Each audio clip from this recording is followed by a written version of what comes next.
Guys इस chat के अंदर लाइक फील फ्री, आप लोगों के जो भी क्वेश्चंस हो आप प्लीज जो है यू कैन आस्क।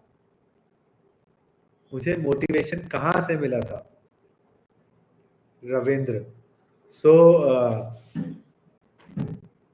यार रविंद्र, यू नो मोटिवेशन आपके जो है दो तरीके से आते हैं। ओके, एक तो एक्सटर्नल मोटिवेशन होता है and the second one is the internal motivation. External motivation मतलब कि जो अपन जैसे टॉपर्स के वीडियोस और टॉक्स वगैरह ये सब देखते करते हैं, मुझे कभी कोई एक्सटर्नल मोटिवेशन नहीं था। मैंने कभी कोई टॉपर्स टॉक और ये सब देखी नहीं थी, हमारे टाइम पे होती भी नहीं थी ये सब। बहुत पहले जो है कोई कंपटीशन सक्सेस रिव्यू सीएसआर जरूर आती थी जिसके अंदर टॉपर्स के इंटरव्यूज होते थे, मगर that never served as you know a source of motivation, because you know that this motivation, इस तरह का जो एक्सटर्नल सोर्स ऑफ मोटिवेशन होता है ये सिर्फ आपका यू नो इट्स लाइक क्षणिक, सिर्फ कुछ समय के लिए ही आपका रह सकता है। जो रियल मोटिवेशन है that has to come from inside and that can only come when you know you care about the journey more than you care about the outcome. Okay, so for instance in my case मेरे को ना पढ़ना ज्यादा अच्छा लगता था, so I really used to enjoy whatever I was studying.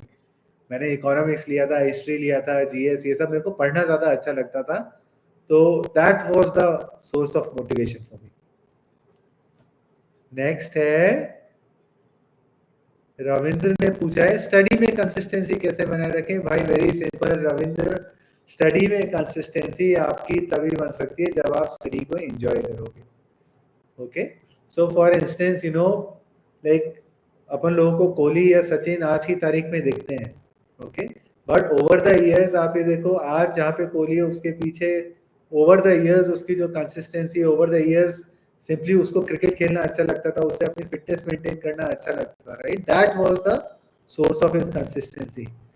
मतलब उसने कभी नहीं सोचा कि one day I am going to score these many runs and all those things, right? So if you want to remain consistent you should always enjoy the journey. आपको जो चीज आप कर रहे हो वो चीज अच्छी लगनी चाहिए। आपको गिटार बजाना अच्छा लगता है तो एक दिन आप बजाते बजाते ऑटोमेटिकली अच्छे गिटारिस्ट बन जाओगे। In fact the result will matter less. So in my case मेरे को पढ़ना अच्छा लगता था, इसलिए मेरी स्टडी के अंदर कंसिस्टेंसी बनी रही थी। इनफैक्ट जैसे आई विल टेल यू, मैंने तो हांगकांग से मैं जॉब छोड़कर आया था 2011 में। मैंने हांगकांग का जॉब छोड़ा था। जिस समय छोड़ा था obviously you know like crore का वो जॉब था। जब मैंने छोड़ा था मेरे मन में जरा सा भी डाउट नहीं था, जरा सा भी कोई भी सेल्फ डाउट नहीं था कि ये मैं क्या कर रहा हूँ क्या नहीं कर रहा, बिकॉज आई न्यू मेरे को यही करना है। बट यू नो उसके बाद मैं इंडिया आया, इंडिया आके पढ़ने लग गया, मेंस का एग्जाम दे दिया। मेंस का एग्जाम देने के बाद कुछ टाइम के लिए खाली होते हैं, तब जाके मैंने लाइक यू नो सितंबर 11 में जॉब छोड़ा था, दिसंबर 2012 के अंदर पहला मेंस था। उसके बाद जाके मेरे को रियलाइज हुआ कि अरे मैंने क्या किया जब मैं खाली बैठा कुछ टाइम के लिए। ओके, सो स्टडी में कंसिस्टेंसी आपकी तभी आएगी जब आपको पढ़ना अच्छा लगेगा। एक और चीज़ आपको करनी चाहिए कि ना थोड़े थोड़े टाइम बाद आपको जो सब्जेक्ट पढ़ रहे हो उसको चेंज करते रहना चाहिए। सो ऐसा नहीं कि एक ही सब्जेक्ट आप दिन में 10 घंटे पढ़ रहे हो, okay, because we are not machines, we are humans and all of us need change and variety.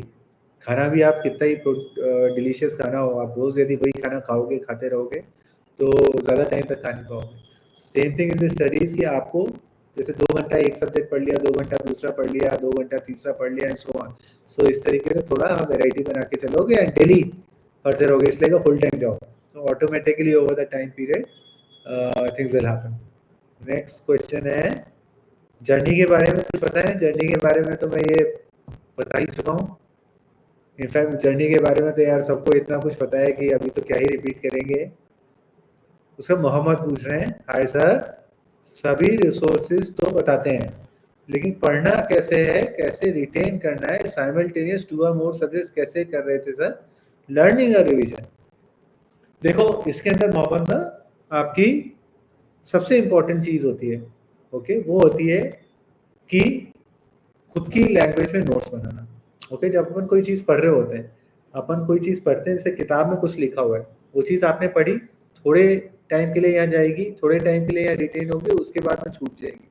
Okay, लेकिन यदि जो चीज आप पढ़ रहे हो, अपन क्या करते हैं कई बार उसको अंडरलाइन कर देते हैं। अंडरलाइन करने से भी उतना आपका रिटेंशन, उतनी अंडरस्टैंडिंग नहीं होगी। सही मायनों में इंटरनलाइजेशन कब होता है, जब आप वो चीज़ जो पढ़ रहे होते हो उसको आप दिमाग में घुसाते हो, उसके बाद में अपने शब्दों के अंदर उस चीज़ को जब लिखते हो तो सही मायनों में आप उस चीज़ को इंटरनलाइज करते हो। ओके, तो आपने जो पूछा ना कि कैसे रिटेन करना है, रिटेन करने का मेरे को सबसे सही तरीका यही लगता है कि कोई भी चीज़ हो उसे अपने वर्ड्स के अंदर आप लिखो। इनिशियली उसमें ज़्यादा टाइम लगता है ऑफ कोर्स, ओके, क्योंकि आप लिखोगे, इट्स अ स्लो प्रोसेस, आपको ज़्यादा टाइम लगेगा, लेकिन आप देखोगे एक बार जब आपके नोट्स हो जाते हैं उसके बाद में रिवीजन आपका इतना क्विक होता चला जाएगा। Like I will tell you कि मैं तो एग्जाम देने से पहले मैंने कम से कम 10-15 बार मेरा पूरा की पूरा सिलेबस, पूरा की पूरा कोर्स रिवाइज कर लिया था, मेरे सारे के सारे नोट्स रिवाइज कर लिए थे। क्यों? क्योंकि नोट्स बनाने में इनिशियली ज्यादा टाइम लगेगा, लेकिन जब आप उसको रिवाइज करने लग जाओगे तो एवरी सक्सेसिव इटरेशन का टाइम कंडेंस होता चला जाएगा और चीज आपकी इतनी इंटरनलाइज हो जाती है। यू नो, एग्जाम के अंदर हमारा जो सेकेंड अटेम्प्ट था उस वाले के अंदर ये बुकलेट्स आने लगी थी और इतना सारा लिखना होता था। ओके, एग्जाम के अंदर आपको यदि सोचो कि मैं पहले सोचता हूँ आराम से, यदि चीजें आपने इंटरनलाइज नहीं की होगी, ओके, तो आप कभी इतना सोच के इतने क्वालिटी आंसर्स लिख ही नहीं पाओगे। फिर आपका हमेशा वही रहेगा, क्वालिटी वर्सेस क्वांटिटी वाला ट्रेड ऑफ रहेगा कि या तो आप अच्छे आंसर्स लिखोगे तो कम लिख पाओगे और ज्यादा लिखोगे तो खराब लिख पाओगे। लेकिन यदि आपने खुद के नोट्स बनाए तो आपकी सारी की सारी चीजें इधर जो है रिटेन हो जाएंगी, क्योंकि ले दे के ना यार यूपीएससी के अंदर सवाल वही रहते हैं, टॉपिक्स वही रहते हैं, सवाल मोर और लेस वही रहते हैं। आप देखोगे पिछले 5-6 साल के भी पेपर उठा के देखोगे तो सवाल काइंड ऑफ रिपीट ही होते हैं मेंस के। ओके, जस्ट उसको पूछने का नजरिया अलग अलग होता रहता है। कोई भी चीज है उसके पॉइंट्स वही 8-10 होते हैं, उनको जस्ट आपको अलग तरीके से प्रेजेंट करना होता है। तो यदि आपने कोई भी चीज अपने वर्ड्स के अंदर नोट्स बनाए हुए और उनको रिवाइज किया हुआ है तो this thing will become very very easy. Devendra, thank you. उसके बाद में मोहम्मद पूछ रहे हैं, कोई सब्जेक्ट स्टैंडर्ड बुक समझ नहीं आया तो कैसे समझते थे आप? यार, जो स्टैंडर्ड बुक्स होती है ना, जो अच्छी बुक है, जो स्टैंडर्ड बुक्स है, अच्छी बुक है, वो आपको हमेशा समझ में आएगी। मतलब वो लिखी ही एकदम बिगिनर्स के लिए होती है, उसका अधिकतर पोर्शन आपके समझ में आएगा। Okay, so for instance history के अंदर यार हम लोगों के टाइम पे बिपिन चंद्र होती थी, और थोड़ा किसी को डीप जाना है तो शेखर बंदोपाध्याय होती थी, which are still like very very good books. Polity के लिए there used to be DD Basu, आजकल लक्ष्मीकांत चलती है। इकोनॉमिक्स के लिए कोई अच्छी बुक नहीं थी, इकोनॉमिक्स के लिए मतलब मैंने खुद ने ही मेरी बुक लिखी है इसलिए। एंड ज्योग्राफी के लिए कोशिलॉम हुआ करती थी। These were very very good books. Obviously इसका 100% किसी को समझ में नहीं आ सकता। जो आपको समझ में नहीं आ रहा है पोर्शन, वो आप किसी और से डिस्कस कर सकते हो, किसी और से पूछ सकते हो। आजकल तो यार गूगल इतना हो गया, यूट्यूब वीडियोस हो गए हैं, दुनिया जहान का इंटरनेट है, ये सारी चीजें आप आराम से कर सकते हो। और इसमें भी क्या है कि ना, ये तो क्या स्टैंडर्ड बुक्स का, इसके अदर देन दैट न्यूज़पेपर्स होते हैं। न्यूज़पेपर्स में आज भी यार मतलब मैं हिंदू और इंडियन एक्सप्रेस अभी भी पढ़ता हूँ, जो यूपीएससी टाइम के पढ़ा करता था। ओके, अब तो इसलिए क्योंकि यार इकोनॉमिक्स की बुक लिखी है तो उसको अपडेट करने के लिए क्या चल रहा है इकोनॉमी के अंदर, ये सब पढ़ना जरूरी होता है, but still like very enticing. Okay, तो अब लेकिन क्या होता है कि read these 2 newspapers but don't rely entirely on them, because newspaper तो इसलिए नहीं छाप रहा न्यूज़पेपर क्योंकि आपको उससे एग्जाम की तैयारी करनी है। ओके, वो इसलिए छाप रहे हैं क्योंकि उसके रीडर्स को पढ़ना। तो वो आपको, मान लो कोई इशू चल रहा होता है, उसका जस्ट एक snapshot at a particular instance in time, कोई एक पर्टिकुलर व्यू वो आपको देगा उस आर्टिकल के अंदर। अब आपको कोई टॉपिक इंटरेस्टिंग लगता है, आपको कोई टॉपिक इंपॉर्टेंट लगता है, देन आपको उसे इंटरनेट पे गूगल करके और ये करके आपको पढ़ना चाहिए। दैट विल जब आप किसी भी टॉपिक के ऊपर 5-6 आर्टिकल्स पढ़ोगे और फिर उनको अपने शब्दों के अंदर कंडेंस करके लोगे, not the entire article but जो काम के पोर्शन है which builds the entire story, तो क्या होगा, आपके पास में किसी भी टॉपिक को लेके आपका एक पूरा नोट बन जाएगा। फॉर इंस्टेंस आज की तारीख में सबसे हॉट टॉपिक चल रहा है जो मिडिल ईस्ट में चल रहा है, आपके हमास ने इसराइल के ऊपर अटैक किया था, इसराइल ने गाजा के ऊपर अटैक किया, फिर वो वॉर स्प्रेड होते होते जो है आज ये कल ईरान ने इसराइल के ऊपर कर दिया। भगवान जाने इसराइल क्या करे, इसकी वजह से स्टॉक मार्केट और गिर रहे हैं, जो इंडिया का भी, राइट। तो बट ये जो चीजें, राइट, अब ये जो पूरा इश्यू चल रहा है पिछले साल भर से चल रहा है, साल भर में आपको कोई एक सिंगल आर्टिकल नहीं मिलेगा क्योंकि इस पूरे इश्यू की एंटायरिटी समझाते हैं आप। ओके, बट जब एग्जाम पेपर आएगा उस समय तो आपको पूरे इश्यू की अंडरस्टैंडिंग होनी चाहिए। तो वो कब होगी, जब over the year over the entire days आप अलग अलग आर्टिकल्स पढ़ते रहोगे, कुछ फैक्चुअल आर्टिकल्स होंगे जो बताएंगे कि क्या हो रहा है, कुछ एनालिटिकल होंगे जो बताएंगे कि इजराइल ऐसा कर रहा है तो क्यों कर रहा है, हमास ऐसा कर रहा है तो क्यों कर रहा है, इजराइल लेबनान के अंदर घुस के क्यों मार रहा है, ईरान ने क्यों मारा है इजराइल के ऊपर, राइट, ऑल दिस चीज का क्या इम्पैक्ट पड़ रहा है ट्रेड के ऊपर, ये सारी की सारी चीजें जो है जो एनालिटिकल आर्टिकल्स होंगे, जब आप ओवर द पीरियड उनको पढ़ने लग जाओगे एंड देन इस सबको you weave together in a story, वो आपके नोट्स में बनेंगे। देन जब एग्जाम के अंदर आएगा, मान लो इस टॉपिक का कोई भी पर्टिकुलर एस्पेक्ट आ जाता है, then you will be very easily be able to answer that question. Okay, I mean if you want to see a demo, obviously आज के करंट अफेयर्स का नहीं, मगर आप मेरे जो नोट्स हैं ऑनलाइन आप देख सकते हैं कि उस समय जो चल रहा था उसके मैंने किस तरीके से नोट्स बनाए थे। उस समय सीरिया वॉर चल रहा था और भगवान जाने उस टाइम पे तो क्या क्या चल रहा था, तो उनके मैंने नोट्स बनाए थे। अगेन दीज वर इश्यूज जो कि they were developing over months and years. Okay, but पढ़ के कंटिन्यूअसली नोट्स को एडिट करके लिख लिख के I found a single storey from them. जब क्वेश्चन आता है तो उसके किसी पर्टिकुलर एस्पेक्ट पे आएगा, रेलिवेंट चीजें आप तुरंत लिख दोगे। ओके, सो ये चीज है। पढ़ाई में दर्द क्यों होता है? दर्द किसको होता है भाई? पढ़ाई में कोई दर्द नहीं होता, आपको अच्छी लगेगी तो। उसके बाद में नेक्स्ट क्वेश्चन है, आपकी सीसैट की स्ट्रेटेजी कैसी रही थी? So Ravindra, I am not the right person to answer this question, ठीक है ना। मेरा सीसैट बहुत अच्छा था यार, मैंने इंजीनियरिंग की थी आईआईटी से, आपके ना, फिर मैंने कैट भी किया था। ओके, और दुनिया में आपके दो तरह के लोग होते हैं, देखो, एक वो होते हैं जो कि कैट आसानी से निकाल लेते हैं, फिर आगे इंटरव्यू वगैरह में फंस जाते हैं। दूसरे होते हैं जिनसे कैट नहीं निकलता लेकिन इंटरव्यू तक पहुंचा दो आप तो आराम से सिलेक्शन हो जाए। तो मैं पहली कैटेगरी में बिलोंग करता था कि आप रात के 12 बजे मुझे उठा के कैट का पेपर दे दोगे तो मैं जो है कर देता था, क्योंकि जैसे कि कैट के अंदर क्या आता था, आपकी 10वीं क्लास तक की मैथ्स आती है, बेसिक लॉजिक आती है और अंग्रेजी आती है, तो जस्ट इंग्लिश का प्रिपेयर करता था मैं। और ये सीसेट वाला पेपर तो देखो आराम से निकला था। Having said that, I am not. That is why I am not the best person to answer this question, क्योंकि मैंने सीसेट के लिए कोई स्पेसिफिक तैयारी नहीं की थी। बट अब का मैं इस साल वाला सीसेट मैंने देखा था, डेफिनेटली काफ़ी मुश्किल था एंड कैट लेवल टाइप्स का था, तो तैयारी तो प्रॉपर करनी चाहिए। इवन लाइक आप इस तरह के क्वेश्चंस पहले से भी आंसर करते हुए आए हैं तो भी you should like definitely devote some time to study for practice for CSAT। सलोनी पूछ रही है आगे, सर आंसर राइटिंग कब स्टार्ट करें? आंसर राइटिंग स्टार्ट आइडियली आपको ये करनी चाहिए कि जब आप कोई टॉपिक पढ़ लो, ओके, तो आपको तुरंत उसकी आंसर राइटिंग स्टार्ट करनी चाहिए। I mean never like remain in this thing कि बहुत पहले मैं सारी ये तैयारी कर लूँ, वो तैयारी कर लूँ, वो तैयारी कर लूँ, वो तैयारी कर लूँ, सारी की सारी चीज़ों की मैं तैयारी कर लूँ, उसके बाद में जाके आंसर लिखूँ। क्योंकि क्या होता है सलोनी, दिस इज जस्ट लाइक अपने को एक तो भय होता है, भय ऑफ अननोन, कि पता नहीं क्वेश्चन होगा, क्वेश्चंस अभी तक मैंने फेस नहीं किए हैं, मैं पहला क्वेश्चन अच्छा कर पाऊंगी कि नहीं कर पाऊंगी। ओके, ये फियर ऑफ अननोन होता है।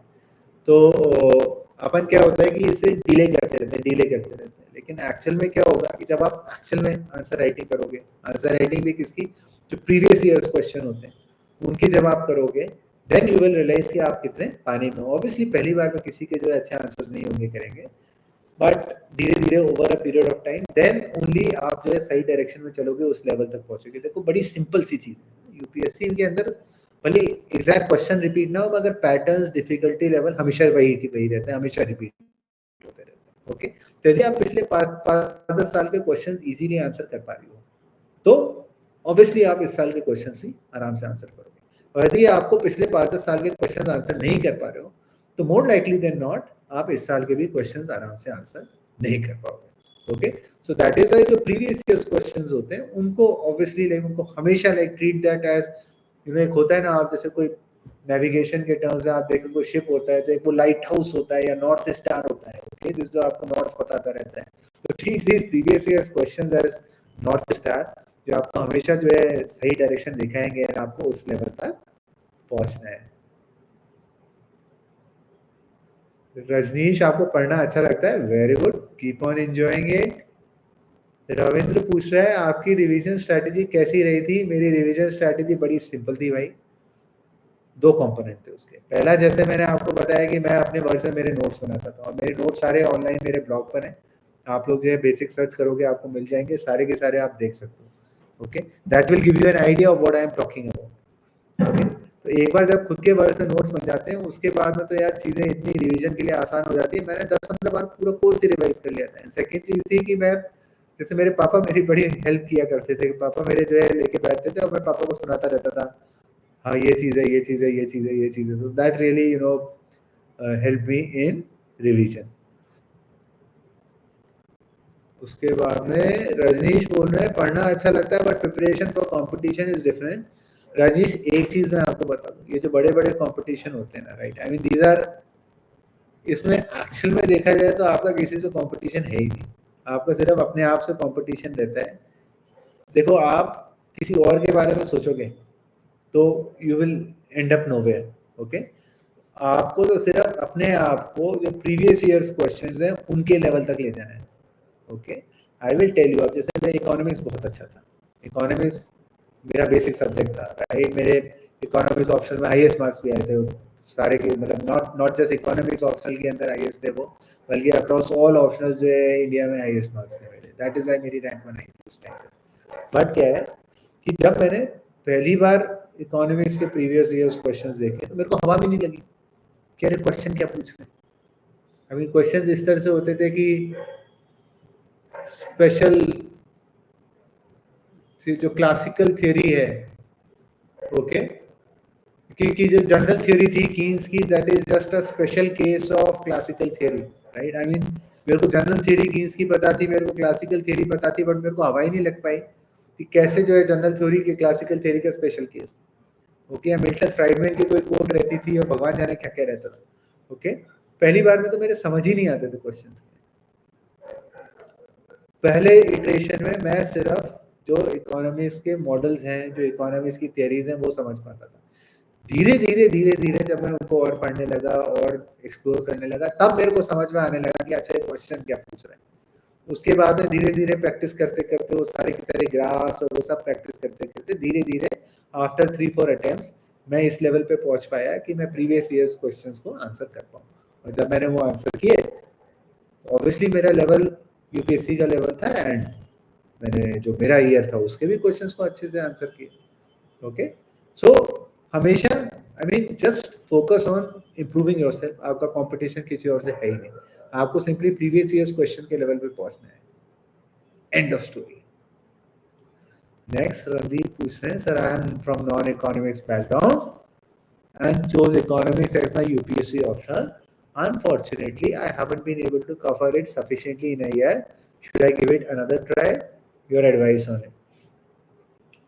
So, Randeep, यार ऑप्शनल क्या लेना है? This is something which is very very personal. Okay, जो चीज़ मेरे ऊपर वर्क की, देखो मेरा भी कोई इकोनॉमिक्स का बैकग्राउंड था नहीं, मेरे पास ना इकोनॉमिक्स से बीए है, ना एमबीए, ना पीएचडी, ना कुछ। ओके, स्टिल मैंने इकोनॉमिक्स लिया था। क्यों लिया था? क्योंकि मेरे को अच्छा लगता था। मेरा तो थोड़ा थोड़ा एक्सपोजर तो था ही। मैंने एमबीए के अंदर इकोनॉमिक्स के, मेरा फाइनेंस के अंदर एमबीए था। कुछ कुछ इलेक्टिव कोर्सेज में इकोनॉमिक्स के लेता था, और जो भी इलेक्टिव कोर्सेज इकोनॉमिक्स के लेता था उन सब में मैं ऑलमोस्ट सब में मैंने ए प्लस मारा था। फिर मेरा जो जॉब था सिटी ग्रुप के अंदर एज अ डेरिवेटिव ट्रेडर, तब भी मैं गवर्नमेंट एक्शन, गवर्नमेंट पॉलिसीज और सेंट्रल बैंक एक्शन इन सबको बड़ा क्लोजली फॉलो करता था। मुझे कुछ चीज़ें समझ में आती थी, इसलिए मैंने इकोनॉमिक्स लिया था। मैं पढ़ने लगा, मेरे को अच्छा लगने लगा। बट जो है अब आपके लिए वो चीज़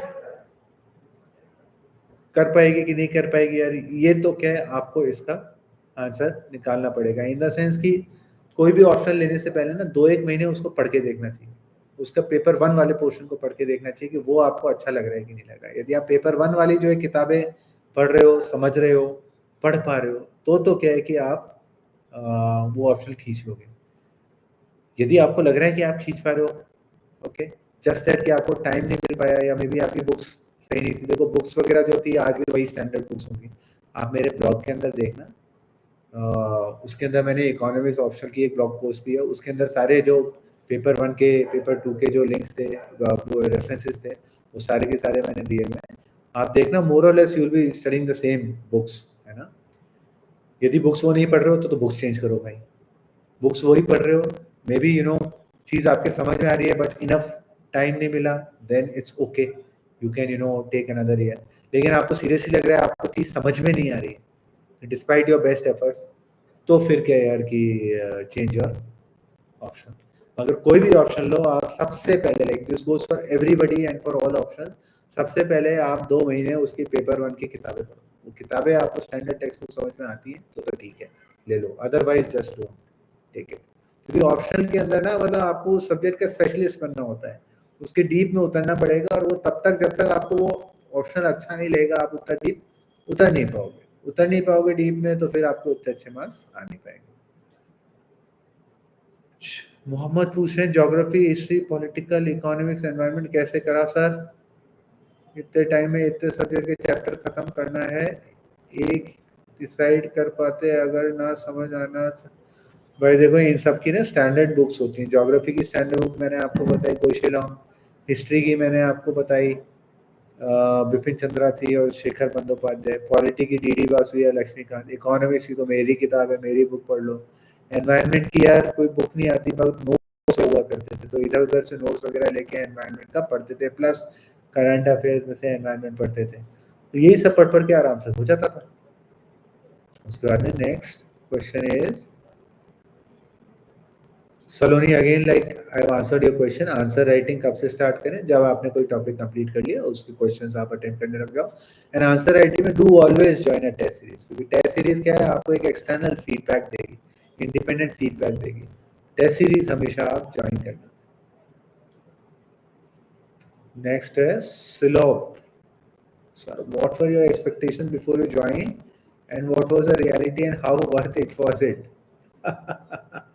यार सिलोप देखो, ज्वाइन करने से पहले कोई विशेष एक्सपेक्टेशंस तो थे नहीं, ज़्यादा कुछ मेरे को आइडिया था नहीं, ज़्यादा कुछ पता था नहीं। एंड ज्वाइन करने के बाद में reality and all, I mean was it worth it? Absolutely totally worth it, I mean still totally worth it, क्योंकि यहाँ रह के जो काम करने को मिलता है, जो इम्पैक्ट क्रिएट करने को मिलता है, जो अपॉर्चुनिटी मिलती है, वैसी कहीं मिलती नहीं है very frankly. I will give you very very छोटे छोटे एग्जांपल्स मैं आपको बताऊं कि जो है आप जैसे यू नो मैं जब पढ़ा करता था, यूपीएससी की तैयारी करता था, तो मैंने देखा था कि ये जो है, मैंने एक बुक पढ़ी थी उस समय अमर्त्य सेन की, प्रोफेसर अमर्त्य सेन की बुक पढ़ी थी, जिसमें लिखा था कि education historically and globally, education has work to improve intergenerational mobility and reduce intragenerational inequality। Okay, कि पहले फ्यूडल जमाना था, फ्यूडल जमाने में क्या होता था कि आपका राजा का बेटा राजा बनेगा, किसान का बेटा किसान बनेगा, है ना? लेकिन जब जमाना चेंज हुआ, एजुकेशन है, तो then everybody got equal wings, equal opportunities, और अपनी अपनी काबिलियत के हिसाब से people could rise. Okay, that was the function which education serve. But Amartya Sen कहते हैं इंडिया में एजुकेशन उतनी आपकी मोबिलिटी नहीं प्रदान करता। क्यों? क्योंकि अमीर का बच्चा तो अच्छे स्कूलों में पढ़ता है, जहाँ अच्छी एजुकेशन मिलती है, गरीब का बच्चा खराब स्कूलों में पढ़ता है, गरीब का बच्चा जो है उसको अच्छी एजुकेशन नहीं मिल पाती। तो फिर आप देखते हो कि जैसे आप पढ़ोगे कि जो एसर का सर्वे होता है, कई सारे लर्निंग आउटकम सर्वे होते हैं, नैस सर्वे होते हैं, एसर सर्वे होते हैं, ये सब क्या बोलते हैं कि आपके क्लास 5 के आधे बच्चे तो क्लास 2 की मैथ्स नहीं कर पाते। मतलब मैंने अपने आंखों से देखा है, स्कूलों के अंदर में गया था इंस्पेक्शन वगैरह करने के लिए, कई जगह 9th क्लास के बच्चे 15 गुना 5 नहीं कर पा रहे थे, 25 मल्टीपल 3 नहीं कर पा रहे थे, मार्केट एलिफेंट की स्पेलिंग नहीं बता पा रहे थे, right? I mean these are realities. Okay, now जब एजुकेशन के अंदर मेरी पोस्टिंग हुई, उस टाइम पे I actually got to work on this. हमने जो है पूरी हमारी जो स्कूल एजुकेशन थी, हमारी किताबों को चेंज करके कॉम्पिटेंसी बेस्ड किताबें कराई हमने, बच्चों को नई वर्कबुक्स दी, उनके लिए रेमेडियल सेशंस हमने लगाए, यू नो कि शुरू के 4 पीरियड हमने रिजर्व कर दिए कि ये सिर्फ कॉम्पिटेंसी बेस्ड वर्कबुक से पढ़ेंगे। कॉम्पिटेंसी बेस्ड वर्कबुक क्या थी? जैसे क्लास 5वीं के बच्चों को हमने जो तीसरी क्लास की भी कॉम्पिटेंसी, उस वर्कबुक के अंदर 3rd क्लास के भी कॉम्पिटेंसी लेवल्स थे, 4th के भी थे, 5th के भी थे। तो बच्चों को हमने कहा कि अब ये रटन विद्या तो छोड़ो, आप शुरू के 4 पीरियड एक कॉम्पिटेंसी बेस्ड लर्निंग करो। उसके बाद में हमने एग्जाम्स जो होते हैं बच्चों के क्वार्टरली, हाफिली, एनुअल एग्जाम, उनके साथ में कॉम्पिटेंसी वाले एग्जाम जोड़े, इनको रिपोर्ट कार्ड के अंदर प्रॉपर वेटेज दिया हमने। ओके, इनके हमने अब क्वेश्चंस पेपर सेट करने की बारी आई। जो डिपार्टमेंट के अंदर लाखों टीचर हैं, हर टीचर अपने अपना क्वेश्चन सेट करने लग जाए तो कोई क्वालिटी तो रहेगी नहीं। तो हम एक एक्सटर्नल जो प्रॉपर जो पेडागोजी सेट करते हैं, उस टीम को, एक्सपर्ट टीम को लेकर आए, उससे सेंट्रलाइज क्वेश्चन पेपर सेट कराए, वो सारे के सारे स्कूलों में एडमिनिस्टर किए। फिर बात है कि उन कॉपीज की चेकिंग कैसे करेंगे, लाखों टीचर चेकिंग करेंगे तो again quality will go for toss.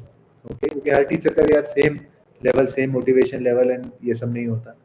तो हमने जो है एक आर्टिफिशियल इंटेलिजेंस बेस्ड ऐप बनाई, जहाँ पे टीचर का काम सिर्फ इतना था कि बच्चे की कॉपी की फोटो खींच के हमारी ऐप में अपलोड करे, तो हमारा एआई इंजन उसकी चेकिंग करता और हमारे पास में एक एक बच्चे का हमारे पास में इंडिविजुअल कॉम्पिटेंसी बेस्ड डेटा आया, जो हमने क्लास के उसके पेरेंट्स के साथ में शेयर किया थ्रू रिपोर्ट कार्ड्स, जो हमने उसकी टीचर के साथ में शेयर किया। और फिर टीचर्स को कहा कि भाई आपकी क्लास के ये बच्चे इन कॉम्पिटेंसीज में कमजोर हैं, इनको वापस पढ़ो। ओके, और उस चीज़ से हमने देखा कि over the year definitely like you know हमारे जो जैसे 5वीं के ऐसे बच्चे जिनको तीसरी की चीज़ भी नहीं आ रही थी, राइट, वो संख्या घट के आधी रह गई। इस तरह से definitely there was an improvement. Now ये चीज़ आप और कहीं कर सकते हो क्या?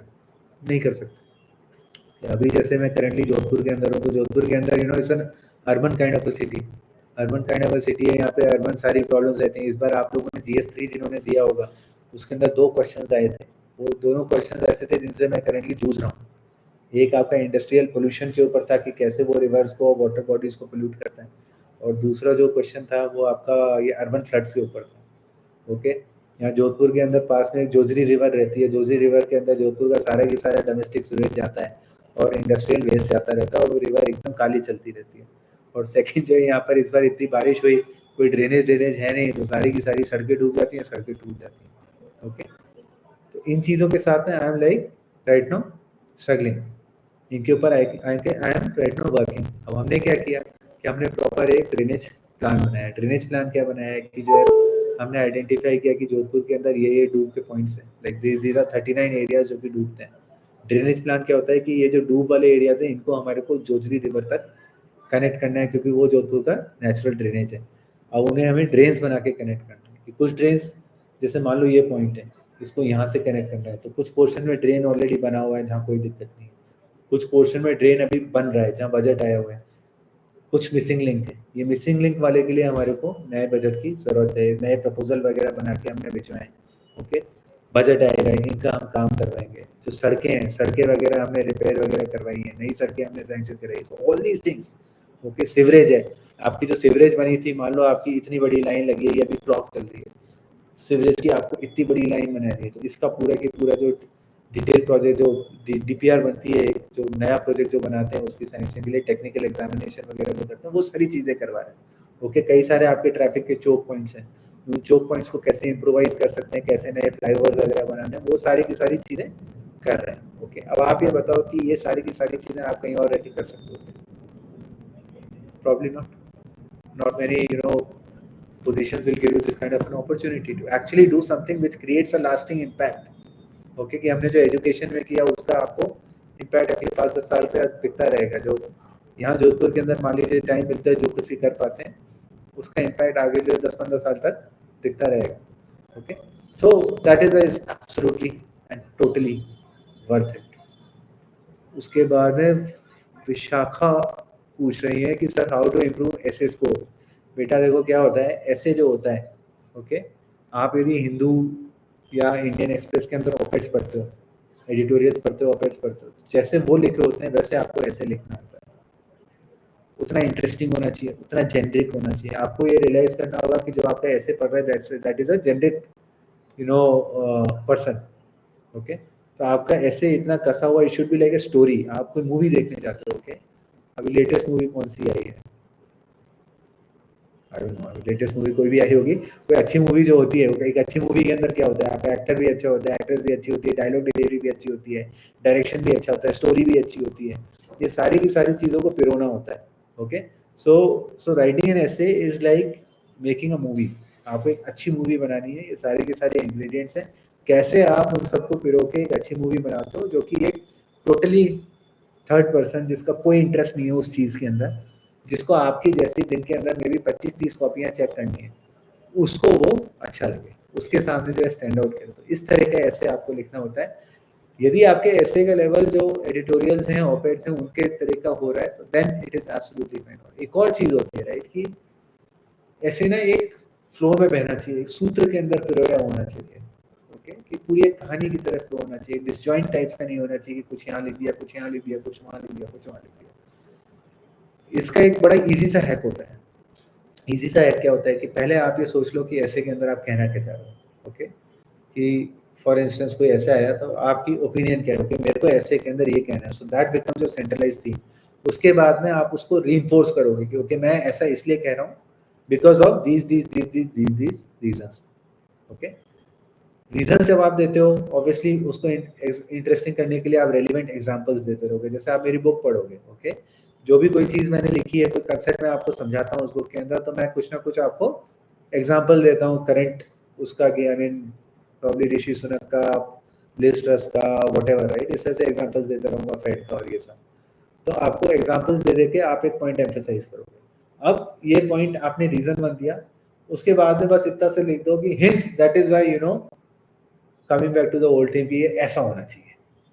तो जब आप हर पैराग्राफ को टाइप बैक करते रहोगे आपकी जो सेंट्रल आइडिया है, सेंट्रल थीम से, तो पढ़ने वालों को ऑब्वियसली ये लगेगा कि आपका ऐसे एक सूत्र के अंदर एक फ्लो की तरह पूरा पूरा बह रहा है, and you will get better marks.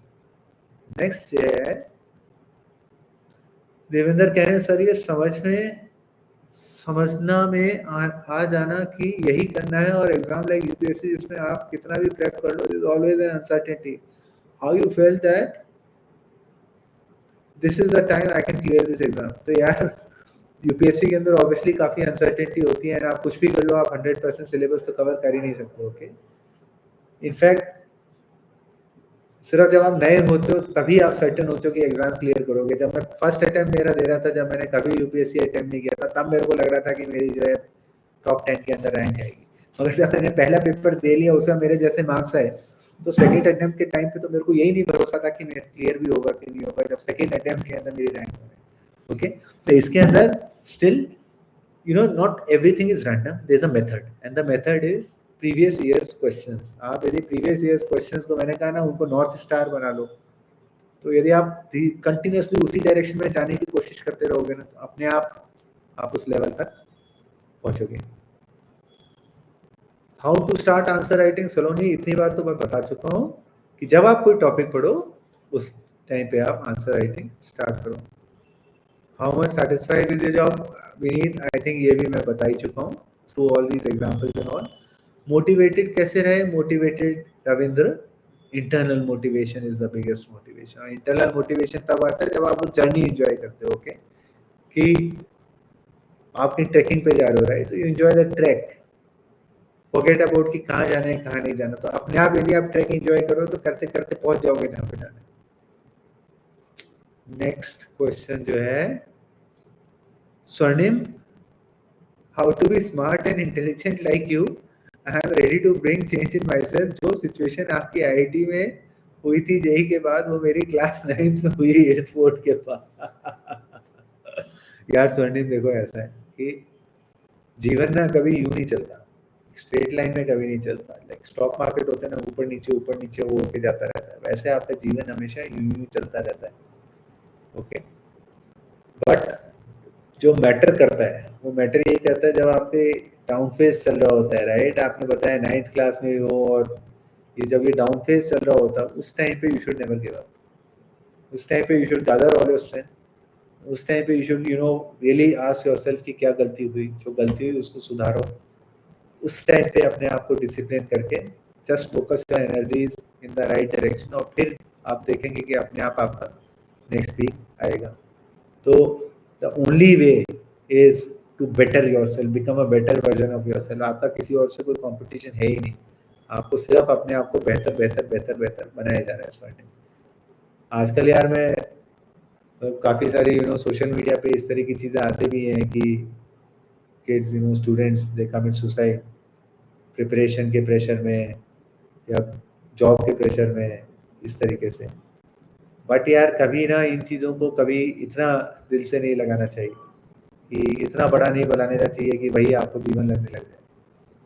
हमेशा मतलब इतनी क्या है कि जब कभी भी आप प्रेशर में या इस तरह से लगे डाउन टर्न है या कुछ है, तो हमेशा अपने आप को अपनी strength, inner strength, core strength के ऊपर रिलाई करना चाहिए एंड फिर उसके बाद में आगे बढ़ना चाहिए। एंड इनफैक्ट 2-3 चीज़ें देखो हेल्प करती हैं। ओके, पहली चीज़ ये कि never cut yourself away from your near and dear once.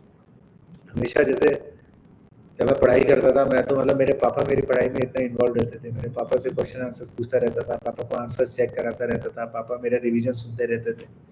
Okay, so always like you know have that touch with the external world, don't like cut yourself away. पढ़ाई को कहते हैं तपस्या है, तपस्या है, मगर ये वैसी तपस्या नहीं है जो आपको हिमालय पे जाके या जो है ये राजेंद्र नगर में जाके अकेले करनी है। ओके, वैसी चीज़ नहीं है। हमेशा अपने घर वालों, अपने नियर एंड डियर वंस के टच में रहो। सेकंड चीज़ है, हमेशा कोई ना कोई फिजिकल एक्टिविटी रखो। मैं जो है डेली 2-3-4 किलोमीटर दौड़ा करता था शाम के टाइम पे। तो always have you know some sort of a physical activity जिसमें आपका माइंड बेसिकली रिलैक्स हो सके, you know that like serves as sort of you know relaxing. आज भी क्या होता है कि आज भी जैसे जॉब वगैरह ये सब इतने स्ट्रेसफुल होते ही हैं, लेकिन मैं हमेशा खेलता हूँ। क्यों खेलता हूँ मैं कि जैसे let's say when I am playing cricket, तो उस समय जब बैटिंग कर रहा होता तो मेरे को सारी दुनिया भूल के मैं तो सिर्फ वो बॉल ही दिख रही होती है मेरे को। ओके, तो मेरा एंटायर माइंड उस बॉल के ऊपर फोकस होता है, मेरे को उस बॉल का मूवमेंट दिख रहा होता है and that is the meditation for me. Okay, जब बैडमिंटन खेल रहे होते तो जब शटल कॉक आ रही होती तो सिर्फ वो शटल दिख रही होती है, सारी दुनिया जैसे होता है ना अर्जुन की आँख फाँकता है, सिर्फ जो मछली की आँख फाँकता है, वैसे सिर्फ जो है वो शटल दिख रही होती है, आपका माइंड जो है सारी दुनिया को स्विच ऑफ कर चुका होता है। That is meditation, that is a way to relax your mind. Okay, हमेशा इस तरह की चीज़ों को रखा करो। नेक्स्ट है मेंस जीएस स्ट्रैटेजी के बारे में बताएं Ravinder. I think over the answers मैं बता ही चुका हूँ आपको। मैंने बता दिया कि न्यूज़पेपर कैसे पढ़ना है, मैंने आपको बता दिया standard text books, internet googling कैसे करनी है। यही चीज़ें हैं बेसिकली, यही चीज़ें हैं। वहाँ फिर आके हर कोई यही चीज़ें बोलेगा। इनफैक्ट आपको डिटेल में इन सब चीज़ों को एक जगह कंपाइल देखना है तो मेरे ब्लॉग आप पढ़िए, वहाँ पे मैंने लिखा है, एक पोस्ट लिखी है, how to start preparation GS prep या कुछ इस तरह से, तो वो आप डेफिनेटली देखिएगा। Sir how you collected, Devendra पूछ रहे हैं, ऐसे फॉर्डर मटेरियल। यार ऐसे फॉर्डर मटेरियल अलग से कुछ कलेक्शन नहीं होता। मैंने आपको कहा ना, ऐसे is like writing an editorial, it's like writing an op-ed. Okay, topic तो वही जनरिक होते हैं।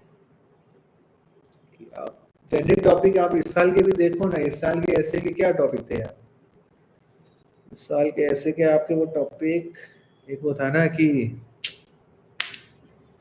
Second,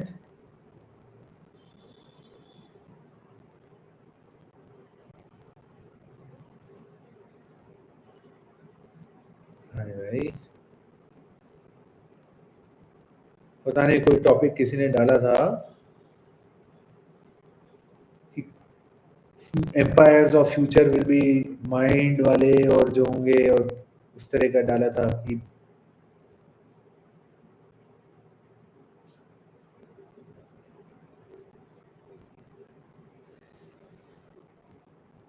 just give me a moment.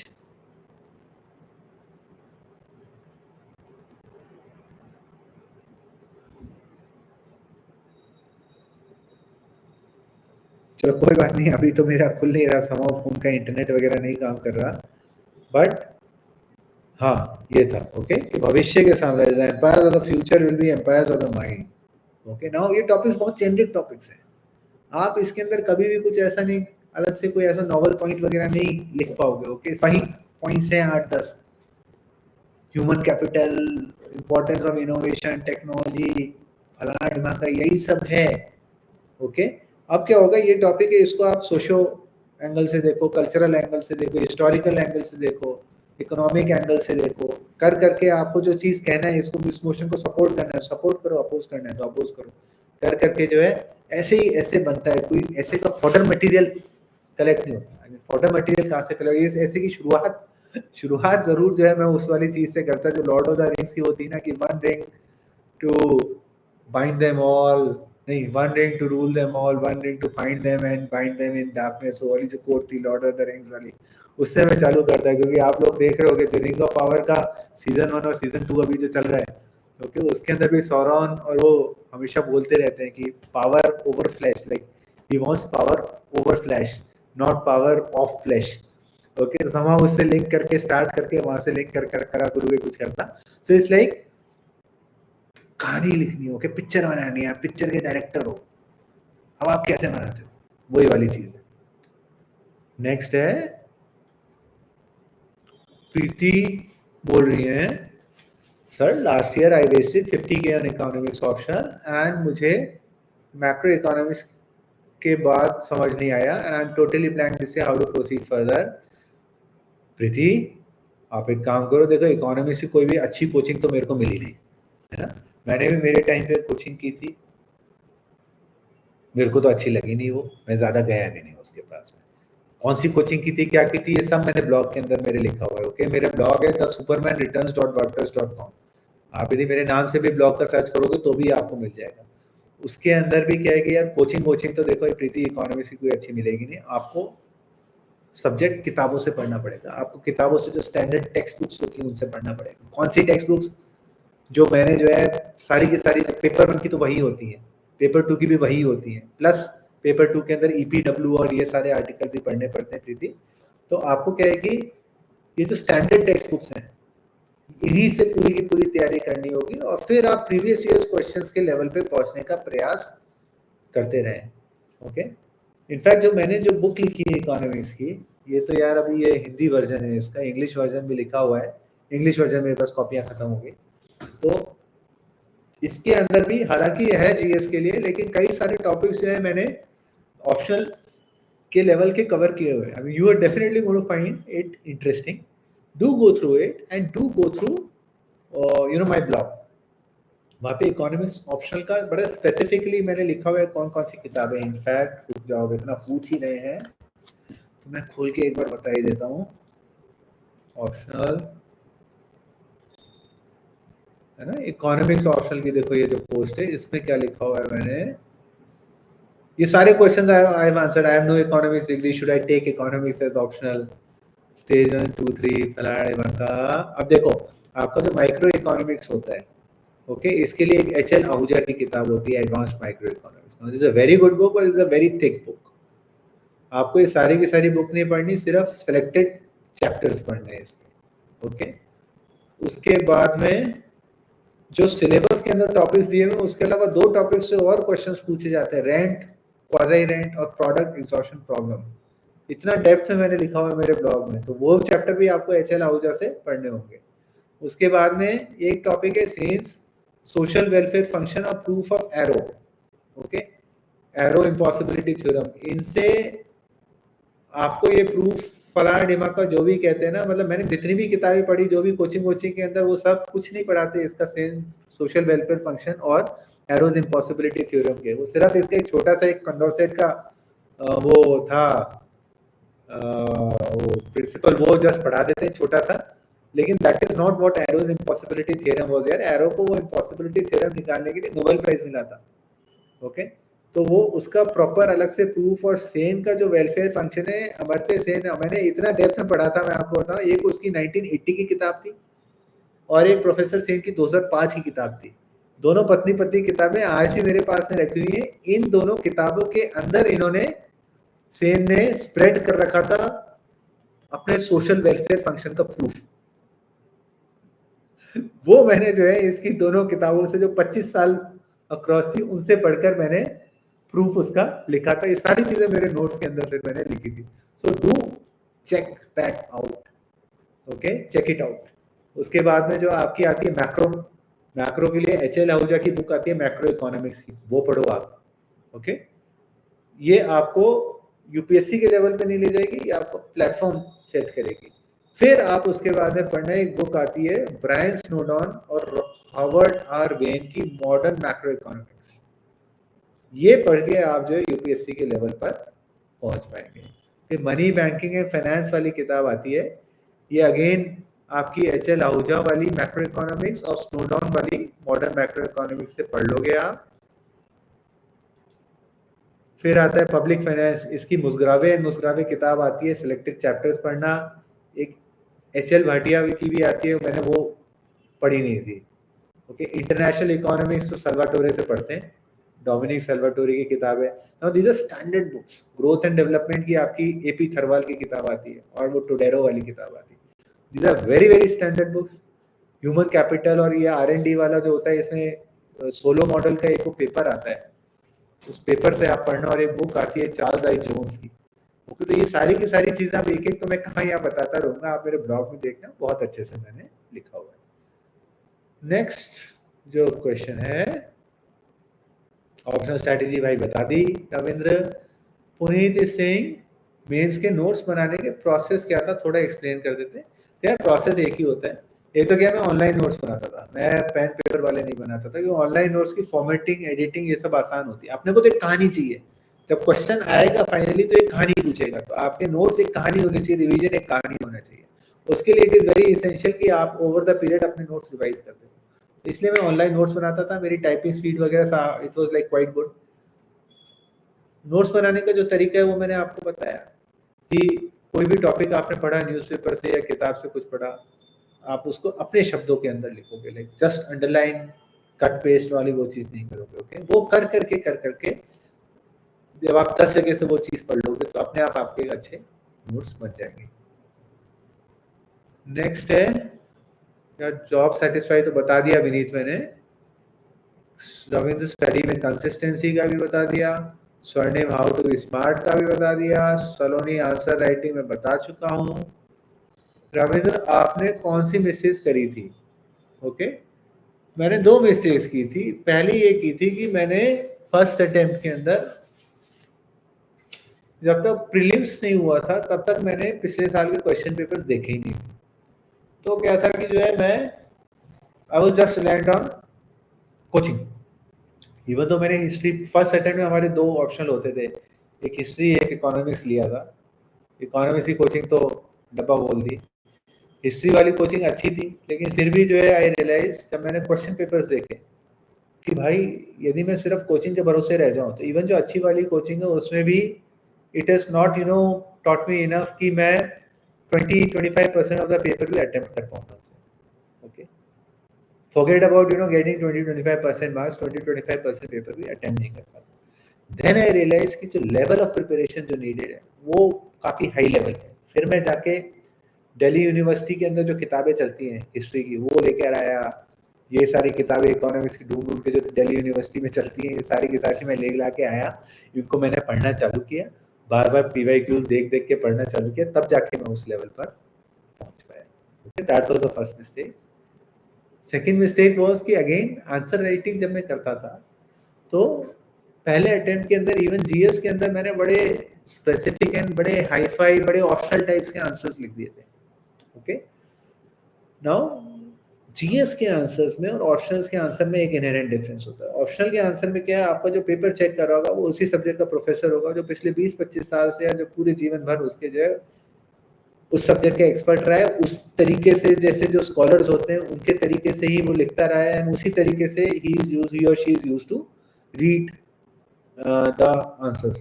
तो आपको बड़े मतलब जो स्कॉलर्स होते हैं सब्जेक्ट के, सब्जेक्ट स्पेसिफिक उस तरह के आंसर्स लिखने होते हैं। ओके, जब आप आते हो GS के अंदर, तो GS के अंदर यार एक पेपर के अंदर 3-4 सब्जेक्ट होते हैं जो आपका चेक कर रहा है। It is very much possible he और she might not be conversant, might not be a professor of any of those subjects.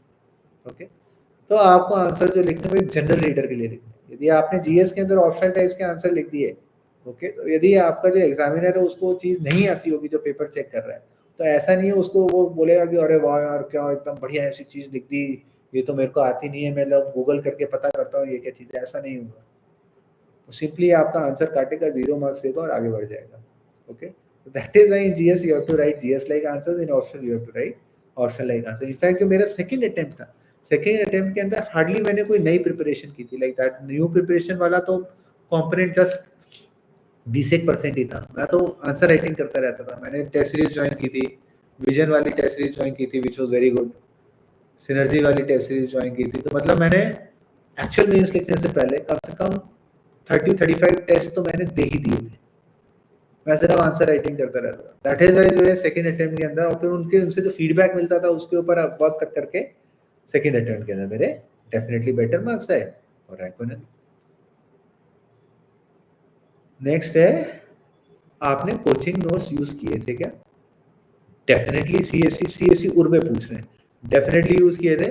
But बेटा आपके जो कोचिंग नोट्स होते हैं ना, they cannot be your primary source of information. Okay, आपका primary तैयारी होगी जो आपकी स्टैंडर्ड टेक्स्ट बुक्स होती हैं, उनके बेसिस पे ही प्राइमरी तैयारी होगी। ओके, जो आपके न्यूज़पेपर्स होते हैं, जो इंटरनेट है, इसी के बेसिस पे आपकी प्राइमरी तैयारी होगी। Let us be very very clear, आपका 90% बेस इसी से बनेगा। कोचिंग नोट्स होंगे वो सिर्फ बैलेंस 10% का जो गैप है कि भाई ऐसा कुछ है क्या जो मार्केट में चल रहा हो और आपको नहीं पता, उस चीज के गैप फिलिंग करने के लिए होंगे। अब जितनी भी कोचिंग होती है आप बड़े अच्छे से बच्चों को उठाते हैं, वो बड़े अच्छे से उठा के लिखाते हैं, बच्चे बड़े सुंदर सुंदर हैंडराइटिंग के अंदर लिखते हैं। उसके बाद वो हैंडराइटिंग वाले नोट्स बाहर जो फोटोकॉपी की शॉप्स होती हैं उसके ऊपर आते करते हैं, वहां से जो वो फोटोकॉपी शॉप्स वाले भेजते हैं। तो वो नोट्स आपके सिर्फ they should act as a supplement. Primary चीज आपकी जो स्टैंडर्ड टेक्स्ट बुक्स हैं, जो इंटरनेट है, जो न्यूज़पेपर्स हैं, यही सब होनी चाहिए। सी, जब तक आप उस ग्राइंड से नहीं गुजरोगे, जब तक उस प्रोसेस से नहीं गुजरोगे, ओके, तब तक क्या है कि वो चीज आपके यहाँ इंटरनलाइज नहीं होगी। मान लीजिए मैं कोई चीज पढ़ता हूँ और मैं उसको पढ़ के अपने शब्दों के अंदर लिख देता हूँ,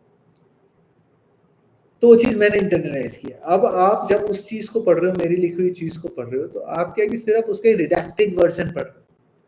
and if you rely only on that, तो ऑब्वियस सी बात है, मान लो यहाँ से 100 से स्टार्ट हुआ था, मैंने लिख लिखा के 80 किया, 80% जो है मेरे उसके अंदर आया, आपके लिए तो वो 80 ही यूनिवर्स है। तो वो जब आपसे रिटेन कर आके आएगा तो फर्दर डाउन उसका होगा 60% ही जो है ओरिजिनल उसका रहेगा। तो that is why it is important कि you should go through the process, study from multiple sources. कोई भी चीज होती है, कुछ होता है, मल्टीपल जगह से उसको देखो, इशू को टोटलिटी में आप समझो, तब जाके आपका, और अपने शब्दों में लिख दो, तब जाके आपका बेटर होता है। रविंद्र पूछ रहे हैं, सर आपकी बुक के बारे में बताइए।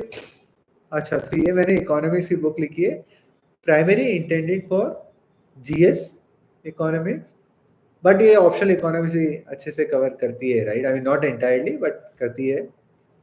इसके अंदर the book I have written is for somebody जिसका इकोनॉमिक्स के अंदर कोई प्रायर बैकग्राउंड नहीं है, जिसको कुछ गणित वनित समझ में नहीं आती, एकदम बेसिक तरीके से ये बुक लिखी है। और इसके अंदर जो आपकी बेसिक फंडामेंटल्स ऑफ इकोनॉमिक्स हैं, ओके, उनको प्लस जो आपकी इंडियन इकोनॉमी के जो अलग अलग सेक्टर्स हैं, इंडियन इकोनॉमी इज लाइक कहानी, उस कहानी के अलग अलग आपको एक सीरीज देखोगे, जैसे आप रिंग्स ऑफ पावर देख रहे हो, तो रिंग्स ऑफ पावर के अंदर एक न्यूमेनोर वाली कहानी चल रही है, एक एल्स की कहानी चलती है, एक डॉर्व्स की कहानी चलती है, सौरॉन की अलग कहानी चलती है, राइट? सो इंडियन इकोनॉमी है, उसके अलग अलग सेक्टर्स होते हैं, जीडीपी ग्रोथ होगी, इन्फ्लेशन होगा, फाइनेंशियल सेक्टर अलग कर रहा होगा, एम्प्लॉयमेंट अलग कर रहा होगा, आपका एक्सटर्नल अकाउंट अलग कर रहा होगा, करंट अकाउंट डेफिसिट, एफडीआई अलग कर रहा होगा, फिर आपका फिस्कल डेफिसिट अलग कर रहा होगा, करेंसी का अलग माहौल चल रहा होगा, ओके। तो आपकी इंडियन इकोनॉमी के सारे सेक्टर्स के अंदर क्या क्या चल रहा है, वो पूरा कहानी की तरह समझाया है। प्लस आपके जो सब्जेक्ट के फंडामेंटल्स हैं, क्योंकि प्रीलिम्स के अंदर आपके फंडामेंटल्स ज्यादा पूछे जाते हैं, मेंस के अंदर आपकी कहानी वाला पोर्शन ज्यादा पूछा जाता है, तो उनको मैंने बड़े अच्छे से समझाया, एकदम बेसिक लैंग्वेज में, it's almost like I am talking and teaching you, जो रेलिवेंट एग्जांपल्स हैं, और बड़े इंटरेस्टिंग फिगर्स को लेके, आई मीन जैसे फॉर इंस्टेंस आपका ये है कि जैसे इफ यू सी दिस, कि ये हिंदी में बुक है, इसका इंग्लिश वर्जन भी है, अमेज़न पे आपको सब मिल जाएंगे, कि करंट अकाउंट डेफिसिट से, यदि आपका करंट अकाउंट डेफिसिट चल रहा है तो आपका रुपी डेप्रिशिएट क्यों होता है, ओके। आपका करंट अकाउंट डेफिसिट चल रहा है और फिर आपका मान लो कैपिटल अकाउंट सरप्लस के अंदर आ जाता है, तो रुपी को वो डिफेंड कैसे करता है? यदि आपका जो है मान लीजिए करंट अकाउंट डेफिसिट में चल रहा है, कैपिटल अकाउंट भी आपका उसको कवर नहीं कर पा रहा, आरबीआई के एफएक्स रिजर्व्स भी आपके खत्म हो गए, तो फिर क्या होगा? फिर आएगी आपकी balance of payment crisis, BOP crisis, जैसा भी श्रीलंका के अंदर हुआ था, पाकिस्तान के अंदर हुआ था, इस तरह की चीजें। सो बड़े बेसिक तरीके से मैंने ये समझाया। आपको लगे बुक पढ़ के एक्चुअली समझ में आएगा कि आरबीआई कैसे काम कर रही है। आपको ये बुक पढ़ के एक्चुअली समझ में आएगा कि यूएस के अंदर जो सेंट्रल बैंक है उनकी वो कुछ करती है तो हमारी आरबीआई को कुछ क्यों करना पड़ता है। अभी जैसे रिसेंटली यूएस की सेंट्रल बैंक ने वहाँ अपनी इंटरेस्ट रेट्स घटाई हैं 50 बेसिस पॉइंट, अब आरबीआई को भी घटानी पड़ेगी। क्यों नहीं घटाएगा तो क्या हो जाएगा? ओके, इन्फ्लेशन बढ़ रहा होता है तो आरबीआई को इंटरेस्ट रेट क्यों बढ़ानी होती है? अभी कोविड के टाइम पे इंटरेस्ट रेट घटाई, क्यों घटाई? प्लस जो है क्वांटिटेटिव ईजिंग क्यों की आरबीआई ने? इस तरह की जितनी भी चीजें होती हैं, राइट, जो चीजें आप day to day economic life के अंदर देखते रहते हो, जो डे टू डे आप अखबारों में पढ़ते रहते हो मगर आपको कभी समझ में नहीं आती प्रॉपर्ली, उन चीजों को समझाने के लिए मैंने ये बुक लिखी है। एंड Amazon पे you will find it. Just search for Gaurav Agrawal Indian economy or whatever, you will find it. उसके बाद में in fact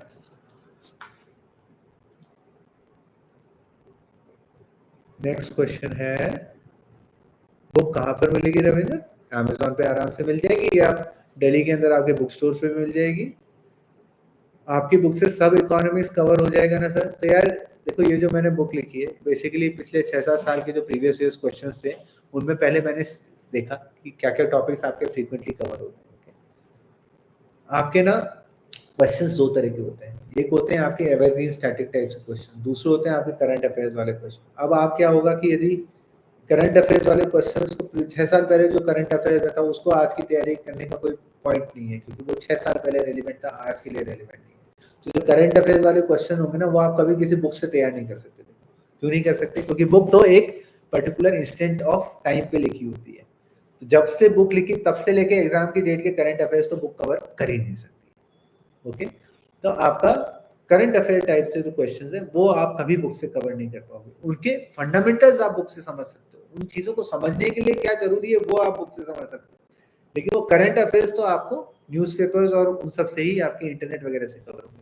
सेकेंड आता है आपका स्टैटिक वाला part which is very significant. Okay, जैसे प्रीलिम्स में इकोनॉमी से अधिकतर क्वेश्चन स्टैटिक होते हैं, मेंस के अंदर इकोनॉमी के अधिकतर क्वेश्चन स्टैटिक टाइप्स के होते हैं, तो उनको आप जो है डेफिनेटली एक अच्छी बुक से पढ़ सकते हो। ओके, वो चीजें आपको मेरे बुक के अंदर मिल सकती है। मैं ये क्लेम बिल्कुल नहीं करूंगा कि अभी जो इस साल जो मेंस हुआ है अभी कुछ दिन पहले उसका मेरे जो है बुक के अंदर 100% कवरेज है, क्योंकि जब मैंने बुक लिखी थी जनवरी वगैरह के अंदर फिनिश हुई थी, जैन से लेके अभी तक की करंट अफेयर्स तो I can not even cover in that. Okay, तो ये आपको किसी भी बुक के अंदर मिलेगा, बट आपके जो फंडामेंटल्स होते हैं सब्जेक्ट के, इकोनॉमी के अंदर क्या चल रहा है क्या नहीं चल रहा है, वो सारी की सारी चीजें आपको मिलेगी। इनफैक्ट अभी तो मैं क्या है कि मैं जस्ट कुछ वीडियोस भी शूट कर रहा हूँ जो इकोनॉमिक सर्वे और यूनियन बजट जो अभी आया था उसके एक्सप्लेन करते हुए जो है मैं कुछ वीडियोस भी बना रहा हूँ, वो भी जो है टाइम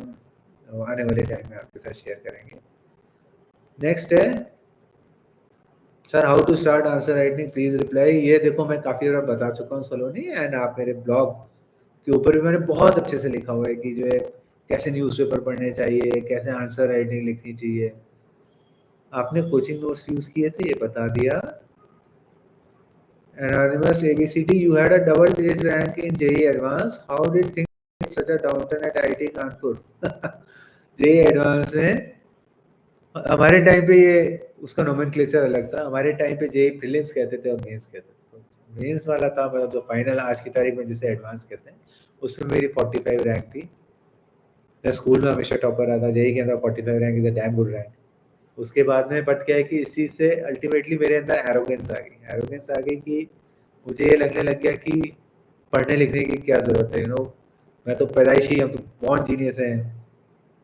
पढ़ाई लिखाई तो उन लोगों के लिए होती है जो कि कम दिमाग वाले होते हैं। तो इस तरह की भावना मेरे अंदर आ गई थी, मैंने पढ़ना लिखना छोड़ दिया था, राइट। अब आप जैसे देखो, और इससे बुरा कुछ नहीं हो सकता।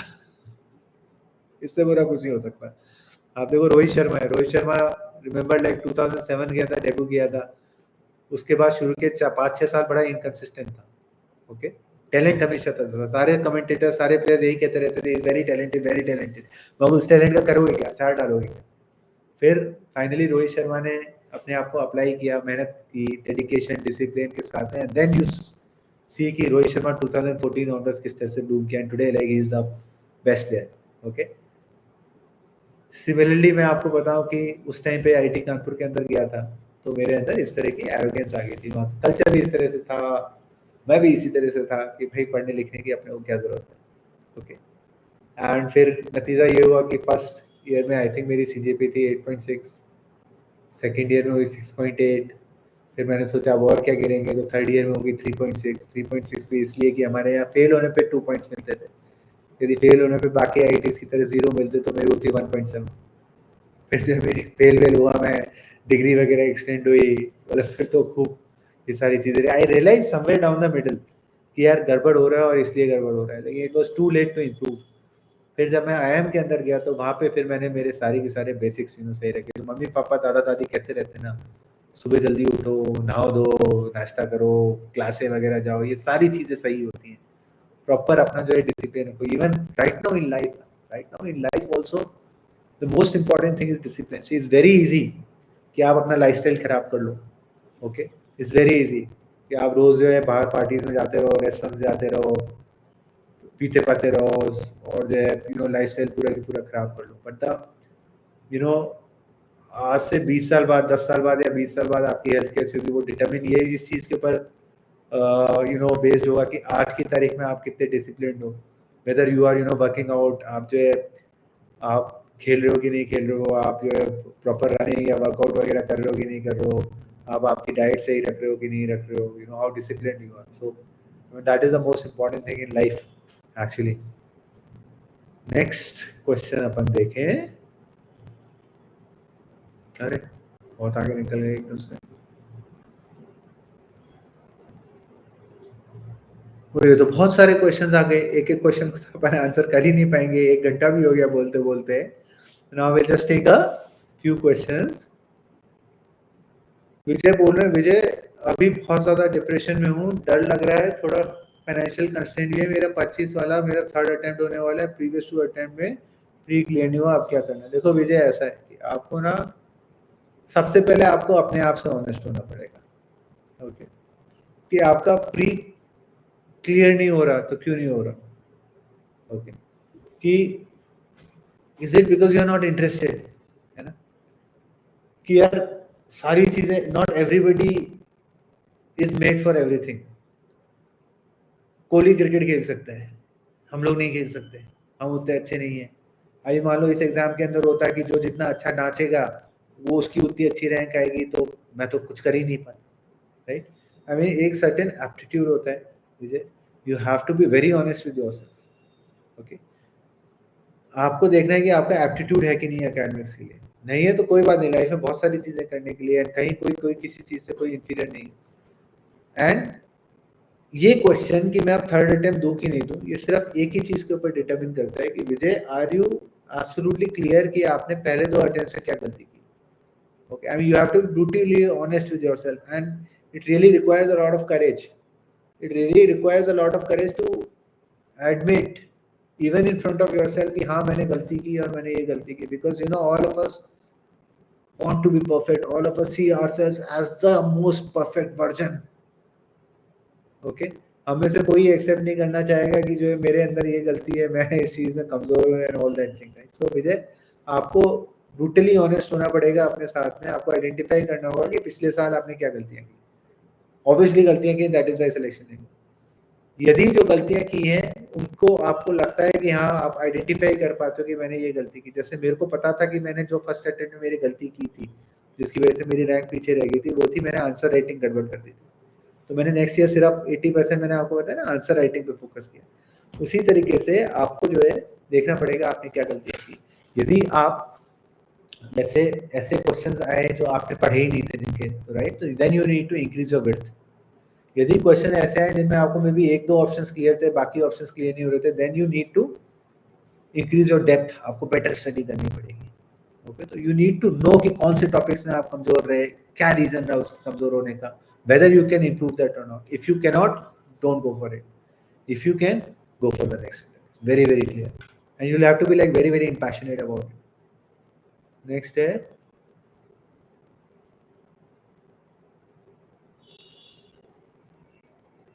Will just take a couple more questions. अब तो मैं बोलते बोलते भी थक गया। Nikhil is asking, sir, how to prepare with corporate job? Is it possible to crack it with it? Of course, it is possible. है ना? But of course, I am not going to lie, it's going to be more difficult. क्योंकि UPSC preparation is a full time job. Okay, आप 2 full time job कर सकते हो क्या? कुछ लोग कर सकते हैं. मून लाइटिंग इसी को कहते हैं. कुछ लोग नहीं कर सकते. Obviously it makes life difficult. मैंने जो स्टार्ट किया था, मैंने भी किया था जब मैं जॉब के अंदर था, हांगकांग के अंदर था. मैं क्रिकेट खेल रहा था. कैच करते हुए जो है बॉल यहाँ पे लगी थी उंगली में, मेरी उंगली फ्रैक्चर हुई थी, मेरी सर्जरी हुई थी. 2-3 महीने के लिए मैं ग्राउंडेड था. मैं किताबें उठा के पढ़ने लग गया. ओके, धीरे-धीरे 2-3 महीने पढ़ते आई रियलाइज कि मेरे को पढ़ने में ज़्यादा मज़ा आ रहा है बजाय मेरे जॉब के.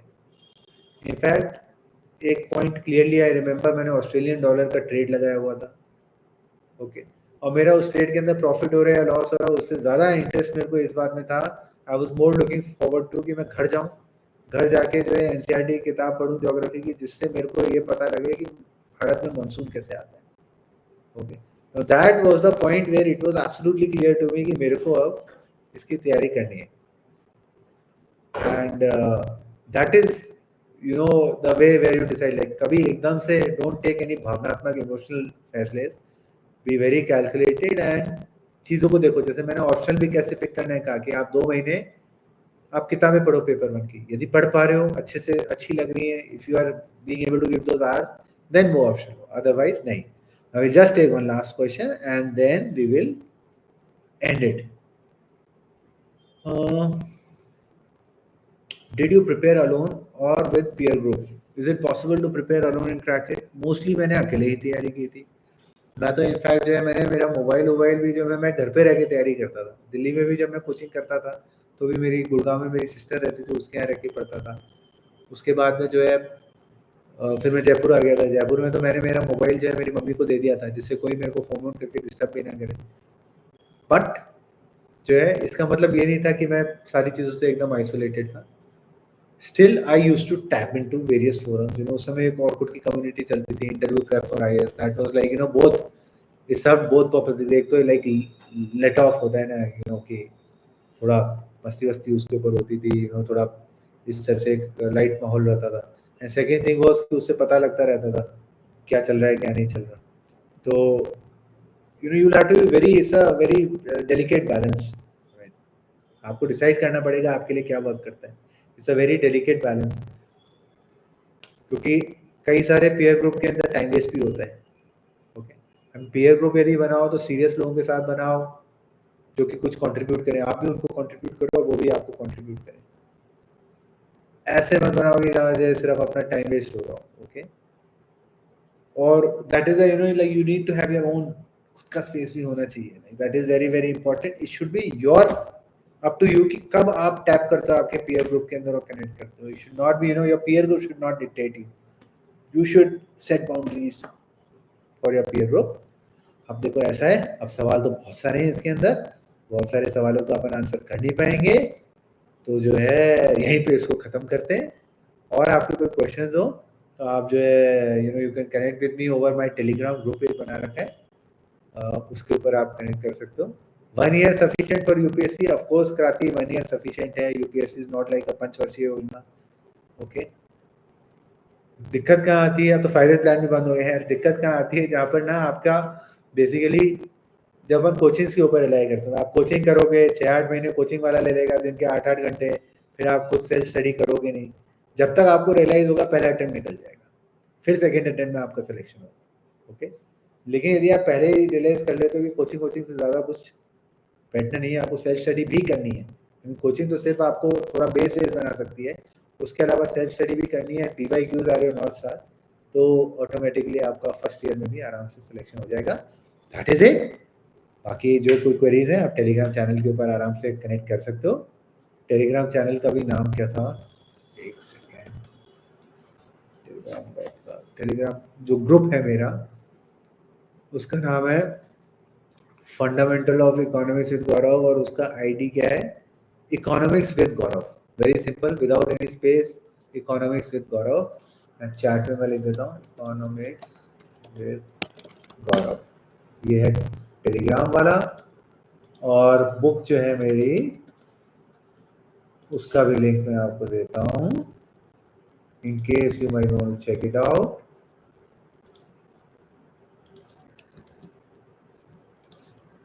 ये जो है ये बुक का लिंक है। समाओ कैरेक्टर ज्यादा हो गया एक सेकेंड।